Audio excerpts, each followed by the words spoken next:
Hello students, नमस्कार। मैं doctor Pawan Oberoi आप सभी का अपने YouTube channel study with doctor Pawan Oberoi पे स्वागत करता हूं। तो व्यूवर्स, एक क्वेश्चन पेपर मुझे आज मिला है, बिजनेस कम्युनिकेशन 2017 का पेपर। तो क्योंकि बिजनेस कम्युनिकेशन एक्चुअली बीकॉम में भी पेपर है और बीबीए में भी पेपर है ये आपका, और जो बीए के बच्चे हैं वो माइनर सब्जेक्ट में भी बिजनेस कम्युनिकेशन का पेपर लेते हैं। तो एक स्टूडेंट्स का पेपर मिला किसी बुक में रखा हुआ, तो मैंने सोचा कि आपसे मैं डिस्कस कर दूं, आपकी काफ़ी हेल्प हो जाएगी। तो सबसे पहले स्टूडेंट्स, आप मेरा channel study with doctor Pawan Oberoi subscribe कर लीजिएगा, और उसमें BCom first semester unsolved paper के नाम से मैंने प्लेलिस्ट बनाई हुई है। बहुत सारे उसमें क्वेश्चन पेपर जो हैं वो मैंने ऐड किए हैं, तो आप उसको देखिएगा। और अगर आप बीबीए के स्टूडेंट हैं तो आप बीबीए के भी प्लेलिस्ट देख लीजिएगा, बीबीए अनसोल्ड पेपर के नाम से। BA first semester unsolved paper के नाम से भी मैंने प्लेलिस्ट बना रखी है, तो ये आप उसमें भी देख सकते हैं, है ना। तीनों कोर्सेज के स्टूडेंट्स हैं तो आपको काफ़ी हेल्प मिलेगी। तो आप पेपर पैटर्न पर नहीं जाना है, आपको सिर्फ अपने काम के इम्पोर्टेंट क्वेश्चंस देखने हैं कि क्या क्या इम्पोर्टेंट क्वेश्चंस हैं और आपको याद कर लेने चाहिए। तो है तो ये चौधरी चरण सिंह यूनिवर्सिटी मेरठ का पेपर बीकॉम का 2017 का, लेकिन ऑल ओवर इंडिया के स्टूडेंट्स के लिए जहाँ जहाँ भी बिजनेस कम्युनिकेशन का पेपर है तो काफ़ी हेल्प आपको इस पेपर से मिलेगी।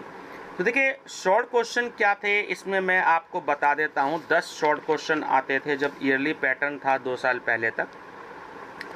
तो शॉर्ट आंसर टाइप में क्या क्या क्वेश्चंस थे कि नंबर फर्स्ट है, communication is two way process how.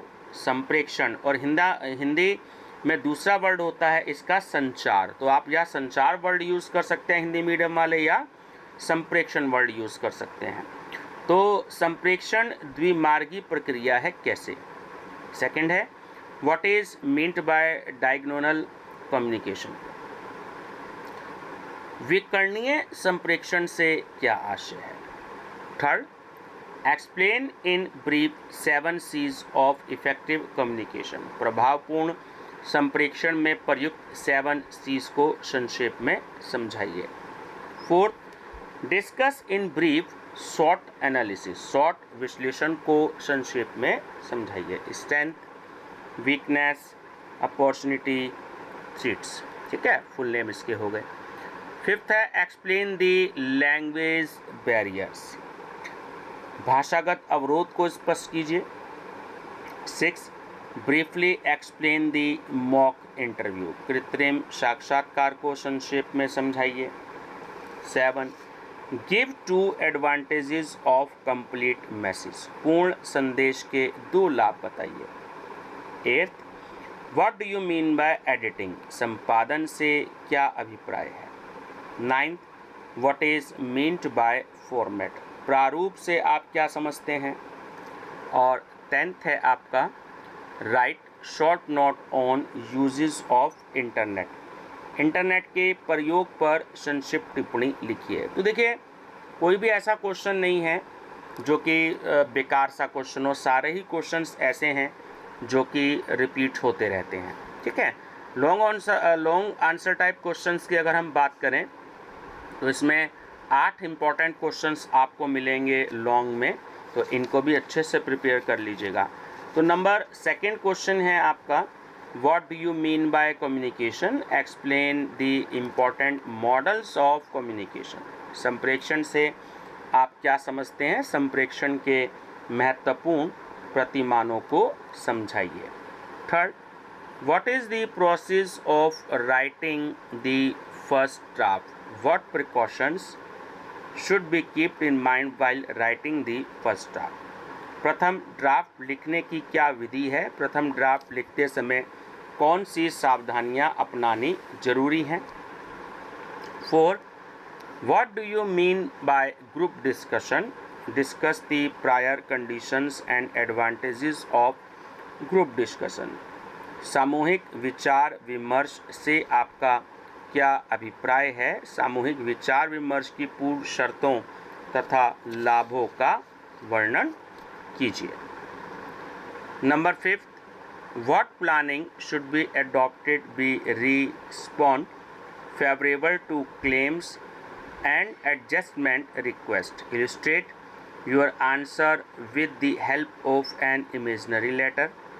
दावों तथा समायोजन की प्रार्थनाओं के अनुकूल प्रतिक्रिया देने के लिए कौन सी योजना को अपनाना चाहिए? एक काल्पनिक पत्र की सहायता से अपने उत्तर को समझाइए। 6. Draft a collection series 3 in number starting with a formal notification of a debt and ending with a hint at legal proceedings. एक क्रम से तकादे के 3 पत्र लिखिए। देखिए बहुत इंपॉर्टेंट है, ड्यूनिंग लेटर आता है। तो तकादे के 3 पत्र लिखिए जिन्हें ऋण की औपचारिक सूचना के साथ प्रारंभ कीजिए तथा कानूनी कार्रवाई की धमकी के साथ समाप्त कीजिए। 7. What do you mean by chairman speech? Prepare a specimen of chairman's speech of a company. अध्यक्षीय भाषण से आपका क्या अभिप्राय है? कंपनी के अध्यक्षीय भाषण का नमूना या प्रारूप तैयार कीजिए। 8. Explain various steps to be taken for a report presentation. प्रतिवेदन तैयार करते समय कौन कौन से कदम उठाए जाते हैं, व्याख्या कीजिए। 9. What is meant by resume? ना biodata. Give its content and format.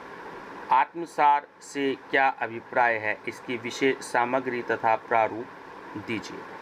तो ये व्यूवर्स, इसमें मैं बता दूं आपको, जो क्वेश्चन नंबर 9 है ये आता है, रिपीट हो जाता है। क्वेश्चन नंबर 8 रिपीट हो जाता है।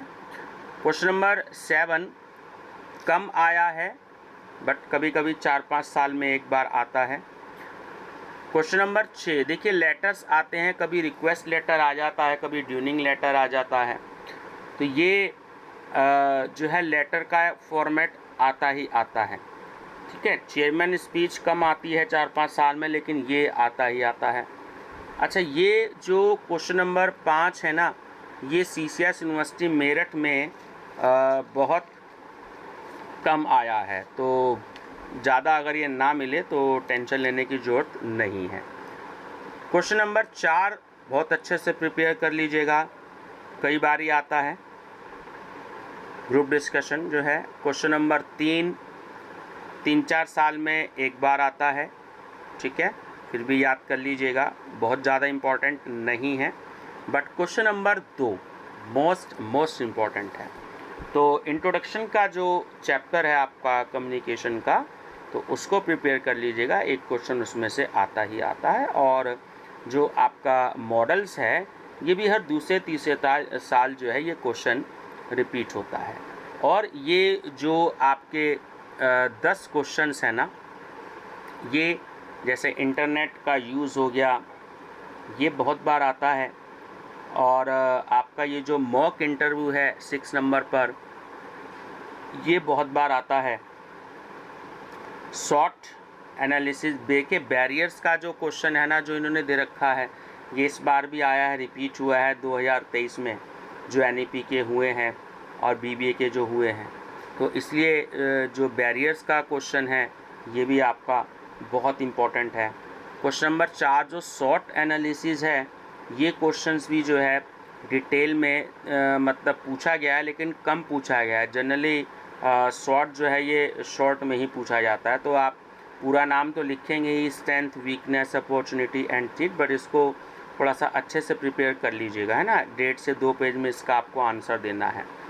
जो क्वेश्चन नंबर 3 है 7 C's का, इफ़ेक्टिव कम्युनिकेशन का, ये लगभग हर साल पूछा जाता है, डिटेल में भी आया है बल्कि इस बार। तो आप इसको बहुत अच्छे से याद कर लीजिएगा। मैं इसलिए आपको बता रहा हूँ ताकि ये कुछ क्वेश्चंस ऐसे हैं जो बहुत इंपॉर्टेंट हैं, हर साल रिपीट होते हैं। और जो क्वेश्चन नंबर 1 है communication is a two way process how, तो ये आप बहुत अच्छे से प्रिपेयर कर लीजिएगा।